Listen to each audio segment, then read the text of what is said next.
Hello. Thank you for the introduction, and it's nice to be here. My name is Stacia, and I'm honored to join you all today. I don't speak in front of 1,300 people often. Well, ever. So this is a special occasion.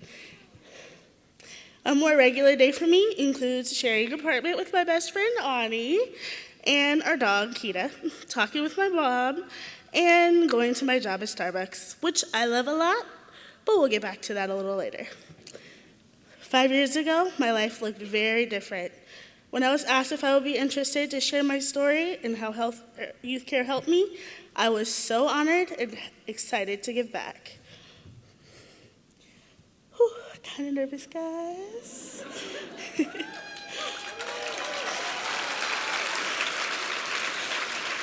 Thank you. I was born in Seattle, but raised in Mississippi until I was 8 years old. As a little girl, I knew that my mom struggled and that sometimes she couldn't be around.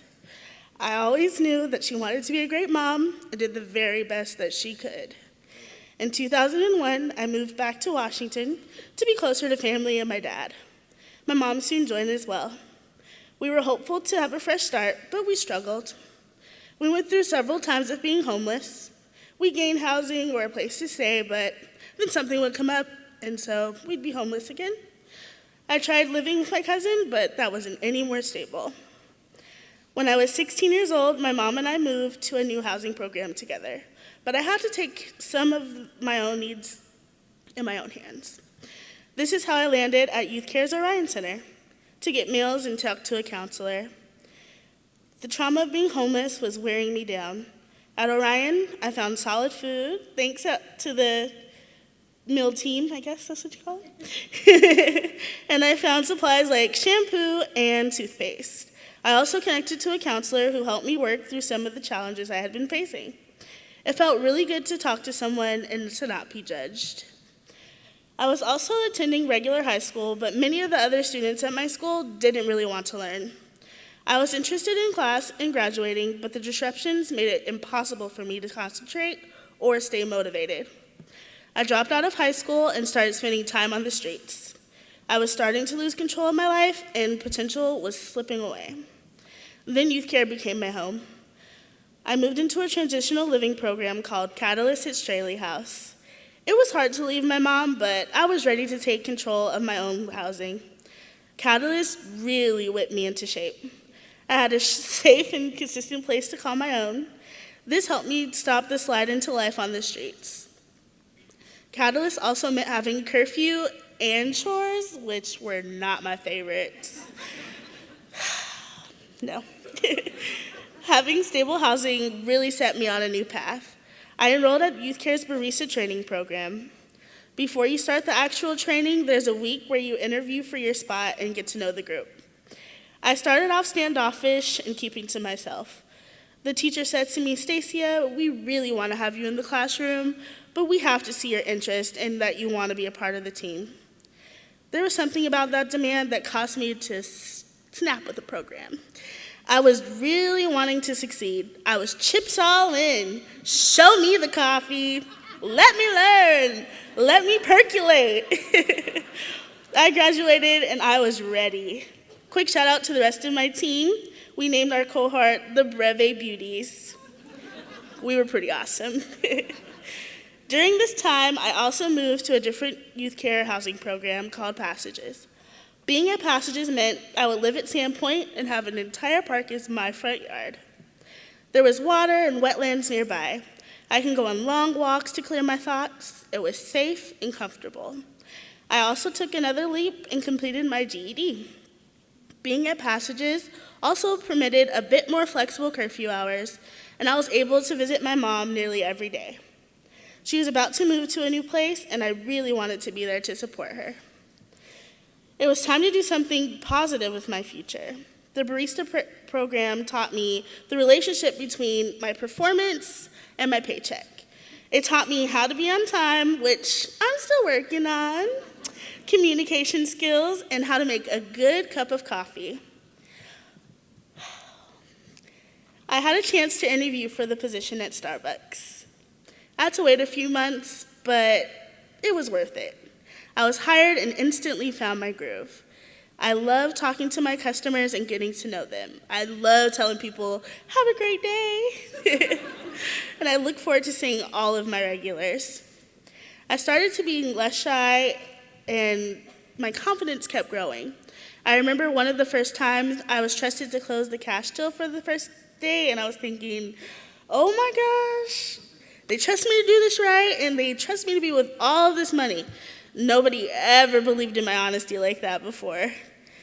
Ooh, it was really scary, and I thought I was going to do it wrong, but I didn't.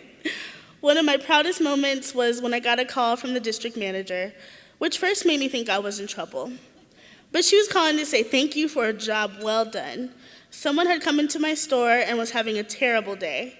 I worked hard to try to bring a little sparkle back to their day. She was so touched that she made sure her feedback found its way to upper management and that her compliment found its way to me. I was very honored to know that I had made a difference in someone's life just by being myself. I moved out of Passages on my own with another young lady. She turned out not to be as trustworthy or as stable as I'd like, but, that's how things go. We were just not able to maintain our apartment. Like you heard Mike, I was standing there thinking, will I ever get out of this loop? Will I ever be able to stand on my own feet? It was a huge comfort to know that YouthCare could always be home. The staff made sure that I knew, Stacia, you can always come home. And through this rough period, I was able to maintain my job at Starbucks and even my positive approach. It wasn't easy, but soon enough, I found a new apartment and moved in with my longtime best friend, Ani. This means that I commute by bus from Renton to North Seattle, where my Starbucks store is located. That much time on the bus can be challenging, but I do love my regulars, and it will be very hard to leave them. I am thankful for my opportunity to be a Starbucks partner. Just over a month ago, I celebrated my 4th year anniversary.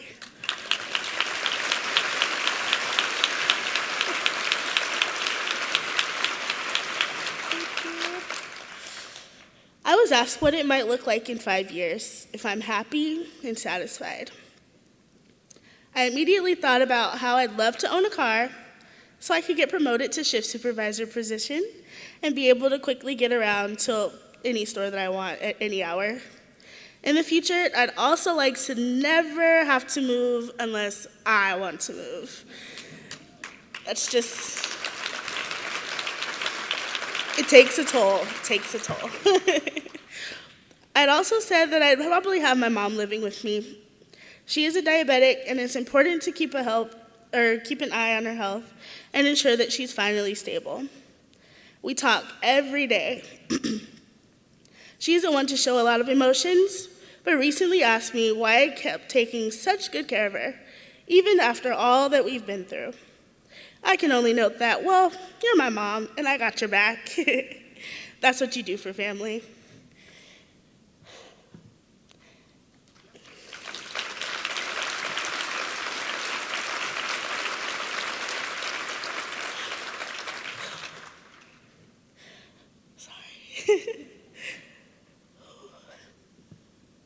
I do also think about going back to school to become a pharmacy technician.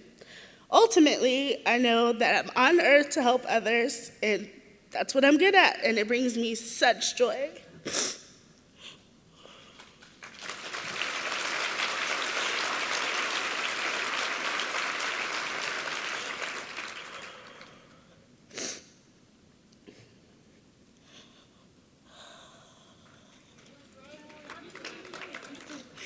Every family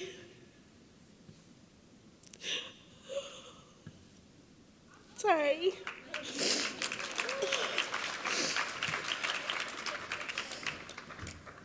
What family does? Go ahead. Every family has a story and has bumps in the road, and every young person should have a safety net to survive those bumps. YouthCare was mine. I'm really proud of who I am and all that's ahead of me. You're now all a part of my story too.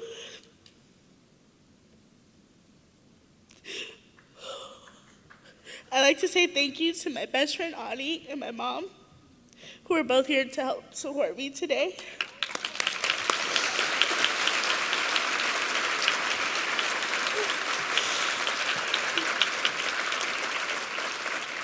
As well as my Starbucks family and my friend Erica Allende.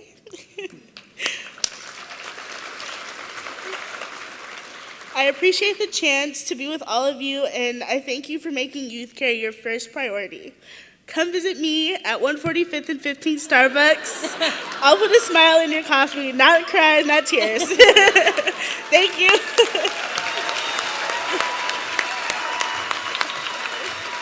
Really beautiful. Beautiful. You are emotional. You did beautiful. Thank you. You are loved. Thank you.